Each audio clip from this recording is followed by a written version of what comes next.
Salut! Après le podcast What's Up sur la voiture électrique, ravi de vous retrouver cette fois en vidéo. Je lance en effet cette nouvelle série, intitulée L'Instant VE, tout simplement, de courtes vidéos dans lesquelles je vais essayer de partager avec vous des réflexions personnelles, mais aussi des trucs et astuces sur la voiture électrique, dont je suis utilisateur au quotidien depuis maintenant près de 6 ans, à titre privé et professionnel. Cette série de vidéos sera publiée sur YouTube avec une déclinaison raccourcie sur TikTok, avec l'objectif d'un rythme hebdomadaire, si possible. Comme il est de coutume sur YouTube, à mon tour de vous inviter à vous abonner à ma chaîne et à cocher les notifications pour ne rien rater.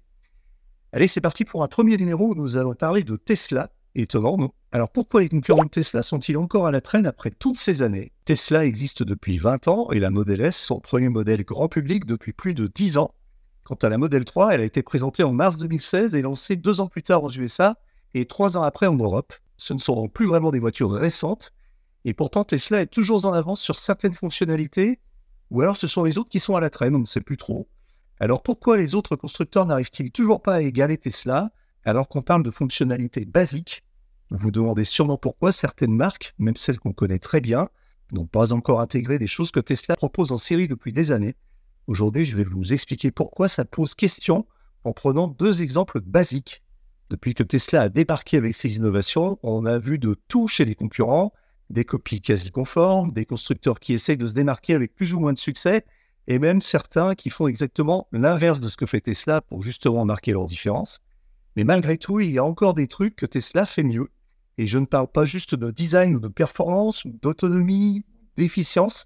Non, des petits détails qui changent tout et qui, en 2024, devraient être, à mon humble avis, standard chez tous les constructeurs, mais qui étonnamment ne le sont pas encore. Exemple, les caméras Tesla. Vous savez, la dashcam, cette caméra qui filme la route, eh bien chez Tesla, c'est 2 séries, et pas seulement une dashcam, mais 8 caméras en permanence. Elles filment tout ce qui se passe autour de la voiture, que vous rouliez, que vous soyez à l'arrêt, ou que la voiture soit stationnée. Elles captent même jusqu'à 250 mètres autour de la voiture sans aucun angle mort. Vous imaginez le niveau de sécurité que cela peut procurer au conducteur. Et même quand vous n'êtes pas dans la voiture, vous pouvez, via l'application, regarder en direct ce qui se passe autour et vous pouvez même voir à l'intérieur de la voiture. Si quelqu'un s'approche un peu trop, hop, vous êtes prévenu. Alors pourquoi aucune marque ne propose un tel système de série alors que de nombreux modèles concurrents sont pourtant aussi bardés de caméras? Le marché des dashcams explose partout, surtout en Europe récemment. Alors qu'est-ce qui empêche les autres de simplement proposer ce genre de fonctionnalité, même en option? Mystère, probablement des questions de structure, de plateforme, de conception informatique. Pourtant, ce n'est pas comme si c'était si compliqué que ça à proposer. Autre exemple, le fameux frunk, vous savez, ce coffre à l'avant. Sur une Tesla, c'est standard, c'est en série. Vous avez un frunk de 55 litres, assez grand pour une valise cabine, pour des câbles de recharge et même pour un sac à dos. Mais là encore, pourquoi certaines voitures à moteur arrière pourtant ne proposent-elles pas le frunk alors qu'il y a de la place devant?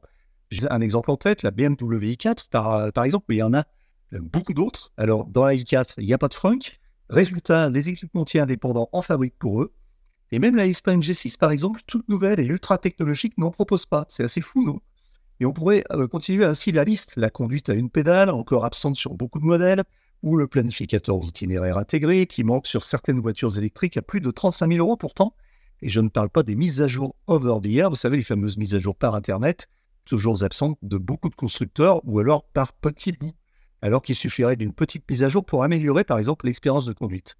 Alors vous allez me dire, Tesla est désormais à la traîne aussi sur de nombreux points, et c'est vrai, et la concurrence a bien affûté ses armes pour proposer des fonctionnalités pratiques qui sont encore absentes chez Tesla, comme par exemple, on en parle souvent, Apple CarPlay, ou encore la vue à 360 degrés pour le stationnement, sans parler des fameux essuie-glaces Tesla automatiques qui fonctionnent mieux sur une Clio de 2010 que sur une Tesla bardée d'intelligence artificielle.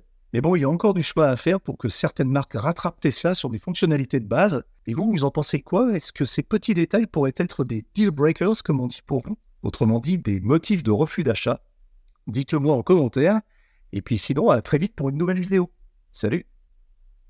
Ah, et un dernier truc, n'oubliez pas mon bouquin sur la voiture électrique. La voiture électrique, ça ne marchera jamais, disponible chez Amazon, 180 pages pour tout savoir sur la voiture électrique de A à Z. Un livre qui démonte aussi une à une toutes les idées reçues et fake news sur le sujet, et elles sont nombreuses. Le livre est disponible sur Amazon, au format broché ou e-book Kindle. Bonne lecture!